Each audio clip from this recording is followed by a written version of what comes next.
Hoofda! Man, just got back from EA Play. Yeah, I got the EA symbol on me. A bunch of swag, junk. I don't really feel like talking much about EA Play. Outside of it's really disappointing. But maybe we'll get into that in a live stream later. Some news happened while we were there that is, I don't know, I guess expected, known, but still always disappointing. So, obviously we knew yesterday that FIFA 20 was coming to Nintendo Switch. They announced it, right? They announced the FIFA 20 is coming to Switch. Well, today on the official website for FIFA, it says, the FIFA 20 is coming to Switch, and it talks about the new features, the street style soccer mode and all that stuff. Yay, like, hey, it's coming back. That's great. All grand. But then it gets to a little line towards the end where it says Legacy Edition is what's coming to Nintendo Switch.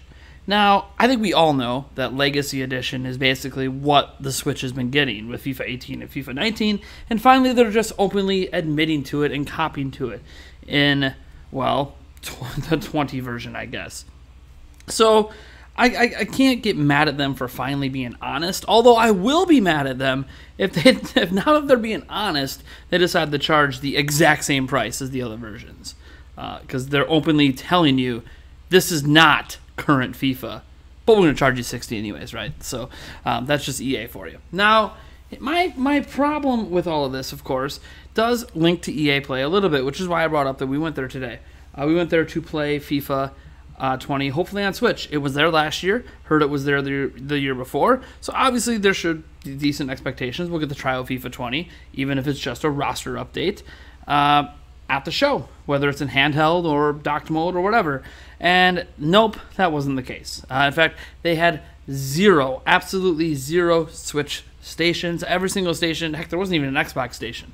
It was just PlayStation 4. Now, that doesn't mean that we won't get a chance to play FIFA 20 while we're here during E3 on Switch. It could be at the Nintendo booth. It was also at the Nintendo booth last year. So, yeah, we still might get to go hands-on with it at some point here. But the thing is that EA holds their own event, right, separate from E3. They didn't do a press conference this year. They did all of their quote-unquote announcements during the EA Play live stream, like their kind of Nintendo Treehouse situation. And while Jedi Fallen Order looked great, and we actually got to see some really cool stuff with that we don't really cover at our channel because it's not coming to Switch, unfortunately, but the game looks pretty good.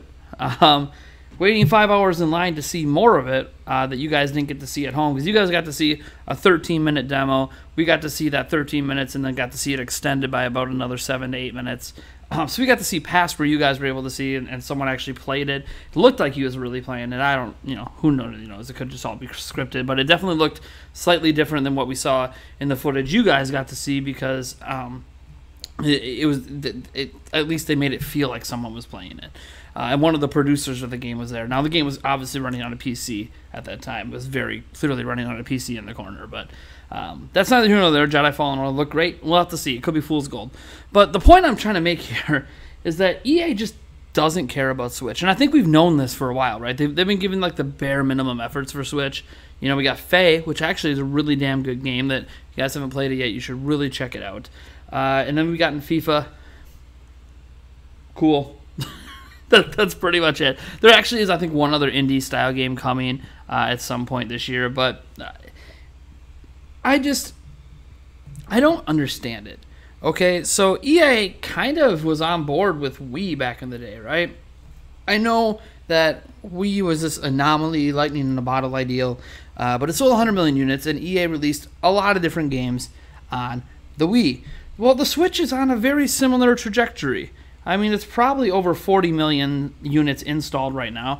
It's about to blow out at E3 and have all these killer games come out and easily probably cross 50 million in 3 years. And when you start to think about those kind of numbers, you start to think, why isn't EA wanting a bigger slice of that pie? Why are they not being respectful towards the platform? And I'm not even talking respect in bringing Star Wars over, right? I would never expect a Star Wars game like that to come to Switch. But, I mean, expecting to let people play at the FIFA event, like actually being able to play FIFA on the Switch, I think that is something that is a reasonable explanation, or expectation anyways. But more than that, I think there's so many more games they could bring over. There's no reason. Like, if FIFA's there, why can't we have a Legacy Edition of Madden, right? Why can't we? I mean, is it because the last time you brought Madden over to a Nintendo platform, Wii U, it was a Legacy Edition, but you didn't call it that publicly, and you got people mad and not trusting your brand anymore? I mean, that sounds like an EA problem more than a consumer problem. We've seen third parties have success on Switch. We see like current gen versions of NBA 2K release year after year after year on Switch, and while they are downgraded from the other versions, 30 FPS instead of 60, not as great a resolution, guess what? They sell well because the ports are well done. We see Mortal Kombat 11 killing it on Nintendo Switch. We've seen Starlink Battle for Atlas sell best on Nintendo Switch. Granted, Star Fox probably has something to do with that, but the point is we have seen third-party success stories. Doom and Wolfenstein selling well enough to get Doom Eternal and Wolfenstein Youngblood day and date on Switch. We're seeing success stories from companies that actually get decent people porting these games to Switch and giving respect to the consumer base on Switch that want high-quality versions of these games. And you have just EA sitting in their corner on their mountains of cash being like, hey, we could make money on Switch, but who really cares? We don't need them. And I just think it's frustrating for me. And some of you guys are probably, in the camp that you just hate EA, so any platform that doesn't have EA games or a lot of EA games is, woohoo, that's great. But see, I'm also in the camp that in spite of the many crappy practices that EA does, that Nintendo actually does a few of these practices as well. Ubisoft does a lot of those practices. Activision does almost all of them. There are some good games still left at EA. I think Madden and FIFA are, in general, high-quality games. Almost all of their sports division are still generally high-quality games. I know some people don't like those yearly releases, but hey, at least they're pretty consistent in the quality of those games.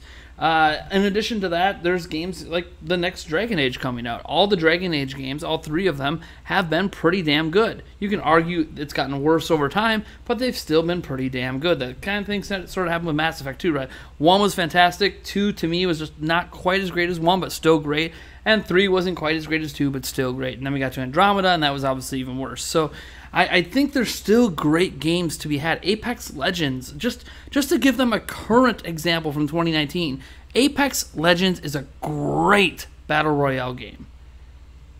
There's no reason that we shouldn't be trying to get that on Nintendo Switch or asking EA to put such a game on Nintendo Switch. I'm just at this point as I'm sitting here in LA, just got done at EA Play. And I didn't expect, FIFA was probably the only thing I expected to maybe see that wasn't there. Everything else was pretty much as I expected. I'm just at this point now with EA where I don't want to say I'm going to, but I'm actually considering boycotting EA until they actually do something on Switch. And I realize my one boycott, this is why I've never boycotted anything, because video game-wise, because I never felt like my one person boycotting games from a company is going to actually make a difference. I don't think me boycotting games from EA is going to suddenly get me EA games on Switch, right? I'm not PewDiePie. I don't have a following that could create that sort of ripple effect and actually impact the overall sales of EA games on other platforms, right? Like, that's just not going to be a thing that I can do. So me boycotting them isn't going to really make a difference, and I know that. But there's this personal feeling of mine of frustration with them continuing to make some high-quality games that could run on Switch. I'm not talking about the impossible, like the Jedi Fallen Order. After seeing that today, there's no way in hell that's running on Switch. Can it run on Switch? Can it be downported? It could, but I could see why the developers might not want to do that. It could ruin the integrity of their game, and whatever, fine. But there are certain games like the Apex Legends, the FIFAs, the Maddens, heck, you could argue even Battlefield in some situations, or even older EA games, legacy EA content that could be brought over, that's sitting in the EA vault on things like Xbox could easily be brought over to the Nintendo Switch that just isn't. And I understand that EA hasn't had a recent history of success with Nintendo platforms, but there is a recent history of success for other third-party companies now on Switch that they weren't having on other platforms with Nintendo. So there is a trend here, and I know it takes time to get games over and for EA to turn, to turn towards them. And I know next gen's around the corner, so why does it really matter? It matters to me because EA is really the one big company Nintendo is missing at this point. 2K brings, some decent support. I know it's not all the support we always want. We're not getting our Grand Theft Autos and stuff yet. I hope that eventually comes. But they've brought some okay support. Ubisoft has brought some okay support. Square Enix has brought some okay support. The only major third-party studio out there that's not really bringing okay levels of major support are basically, well, I guess there's two of them. You could argue Gearbox, and then, well, EA. And EA is on a whole nother stratosphere compared to Gearbox. So I just want to see EA start to take the Switch a little bit more seriously, and not having even one demo station for FIFA 20 at their own dedicated E3 event is just baffling to me. I mean, there's a lot of baffling things at that event, man. I don't know, maybe you guys want me to make an entire video talking about our EA Play experience, and going over the things that maybe we like, the things we definitely don't like, and maybe what our overall suggestion is for people who just love EA and really want to go. Maybe some tips for those, or why maybe you shouldn't be going, even if you do like EA. I don't know. You guys let me know if that's a video you are interested in, and Eric and I, because Eric's here too, he's sitting over in the corner, we'll get right on that, and we could easily throw out a video about that, because we've been talking about it all day while we were at EA Play. So thank you guys so much for tuning in.